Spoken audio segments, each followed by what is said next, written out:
Jika usahamu hanya mengejar sebuah hasil, maka bisa saja hasilnya nihil. Tapi jika kita mengusahakannya dengan sabar, maka kita akan menjadi pemenang karena kita akan selalu belajar.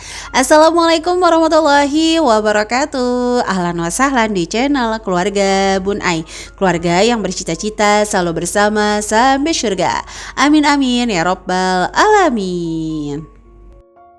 Pernah gak sih kita ngerasa kayak udah capek banget, lelah banget, kok kayaknya udah ngelakuin A, B, C tapi hasilnya gak seperti C, D, E.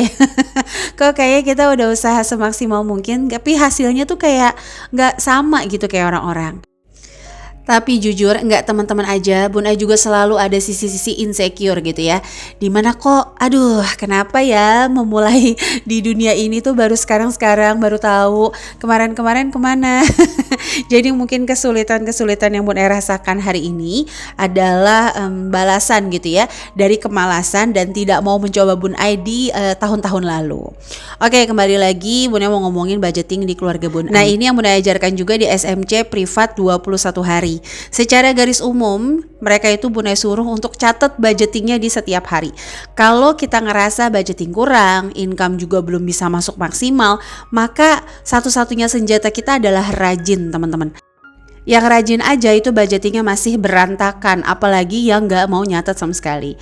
Aduh ini mohon maaf banget, Bun Ai bikin video di jam 5:30, jadi tanpa editing sama sekali. Karena emang sebenarnya di video ini Bun Ai cuma pengen sharing aja sih, gimana cara Bun Ai nih ya untuk tetap menstabilkan income di tengah pengeluaran yang sebenarnya gak pernah stabil. Setuju gak?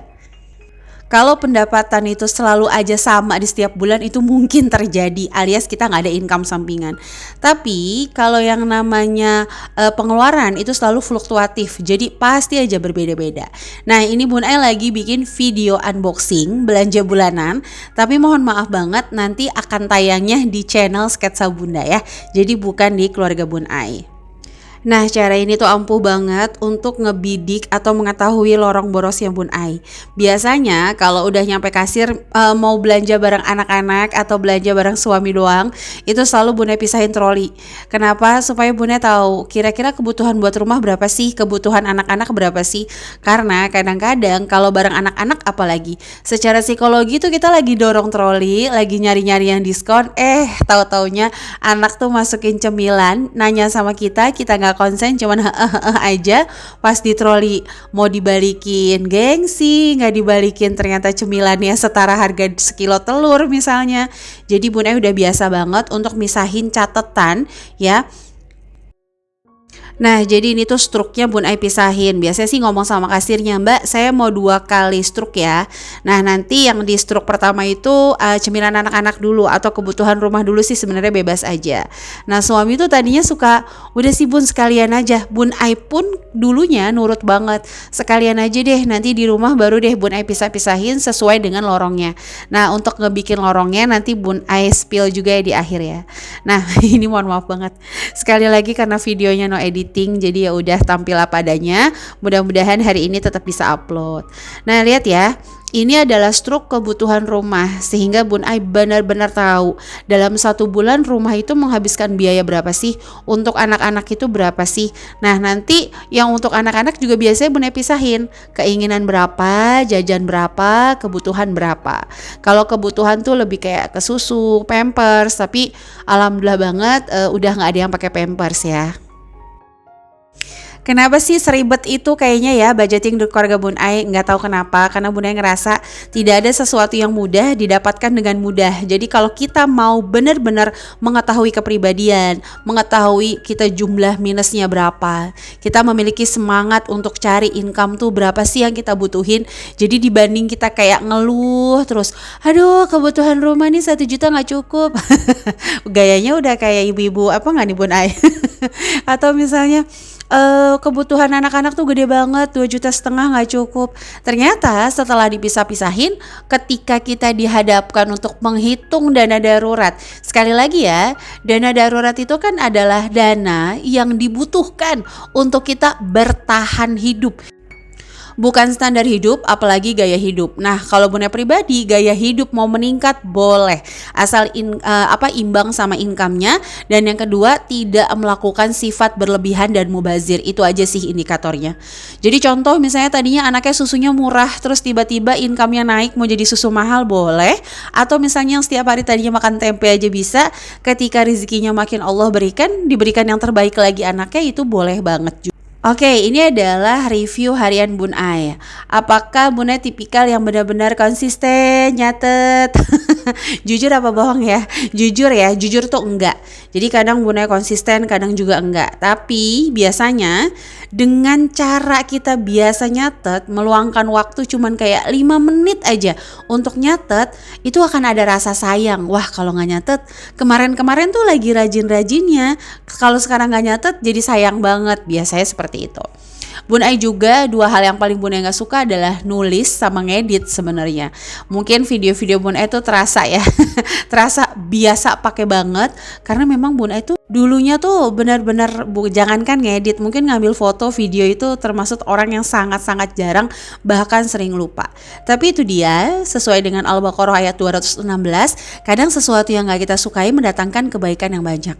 Sama, mungkin yang hari ini masih gak suka nulis Bun Ai, aku senangnya pakai aplikasi, monggo. Asalkan yakin di aplikasi itu lebih mudah untuk dievaluasi. Dan kalau dengan menulis nggak tahu kenapa Bun Ai merasa itu permainan alam bawah sadar, di mana semua indranya Bun Ai itu bergerak, konsentrasinya lebih dahsyat, sehingga itu daya ingat Bun Ai itu lebih kuat. Apapun Bun Ai ambil certified apapun, orangnya lagi jelasin tuh Bun Ai selalu nulis. Bun Ai datang ke taklim manapun itu tangan Bun Ai nggak berhenti, meskipun ilmu yang mungkin udah sering Bun Ai dengar, tapi cara mengikat ilmu memang seperti itu ya, diulang-diulang. Oke, selanjutnya di sini adalah Bun Ai memisahkan nih lorong-lorongnya sesuai dengan kebutuhan. Lorong jajan anak. Jadi pertama teman-teman harus lakukan adalah bikin review dulu nih harian. Setiap hari aku belanja apa, usahain sedetail mungkin tuh ditulis. Kalau ada yang lupa gimana? Tulis aja lupa. Bun Ai mau lihat di akhir bulan berapa juta sih untuk uang lupa yang dikeluarkan ya. Nah, nanti kita pisah-pisahin nih sesuai dengan lorong jajan, lorong sayuran, atau bahkan lorong jajan lauk. Bun Ai sampai ada itu. Maksudnya apa? Lorong di mana Bun Ai itu makan tapi nggak mau masak, alias nge-GoFood atau beli matang, itu Bun Ai tulis juga. Kalau buat teman-teman ngerasa dengan begini tuh akan jadi kayak ribet banget, akan jadi kayak ketakutan atas rezeki, maaf banget Bun Ai bisa bilang itu enggak. Karena dengan mencatat seperti ini justru Bun Ai merasa bahwa rezeki Allah tuh banyak dan luas, yang pertama. Yang kedua, Bun Ai merasa bahwa menjadi pribadi yang benar-benar jauh lebih tenang, gak gerusak-gerusuk, gampang ngeluh. Bahkan untuk hari ini pun kemarin pas Bun Ai pulang tuh rumah Bun Ai kayak bocor, terus agak mau ambrol gitu ya, apanya ya, plafonnya. Itu suami Bun Ai yang benar-benar panik, justru Bun Ai yang kayak agak tenang. Ya udah, nggak apa-apa, namanya barang itu nanti ada ajalnya, nanti ada rezekinya lagi untuk memperbaiki. Kenapa? Karena sudah terbukti ketika kita fokus sama rezekinya Allah, kita menghadirkan sekesungguhan untuk mengatur rezekinya Allah, maka Allah juga akan bersungguh-sungguh untuk mengatur rezeki kita. Waduh, udah kayak mamah dadah belum nih? Selanjutnya Bun Ai itu tidak mau ikutan dalam tren apapun. Bun Ai mencintai budgeting Bun Ai sendiri. Jadi kalau kayak 2024 jujur, Bun Ai dalam kondisi diawali dengan minus. Minus di sini tandanya dana darurat itu hampir 50% terkuras. Terus yang kedua, income-nya belum stabil. Nah, makanya Bun Ai siasati dengan apa? Menabung receh seperti ini. Sehingga nanti rasa percaya diri Bun Ai itu muncul lagi, rasa semangat Bun Ai itu muncul lagi, atau minimal Bun Ai punya rem kalau mau kebablasan. Karena secara psikologi, orang yang tadinya boros itu akan menutupi stresnya dengan boros-boros dan boros lagi. Ada yang setuju nggak di sini? Nah, ini adalah tabungan receh Bun Ai ya. Alhamdulillah banget. Dulu juga Bun Ai pernah menjadi orang yang mencintai budgeting orang. Kapan aku punya gaji segitu ya? Sampai di satu titik itu nggak Bun Ai lakukan lagi. Kalau setuju, next prosesnya bakal Bun Ai ceritain di satu video. Oke, sampai sini dulu untuk videonya. Terima kasih yang udah menyimak. Sampai jumpa. Wassalamualaikum warahmatullahi wabarakatuh.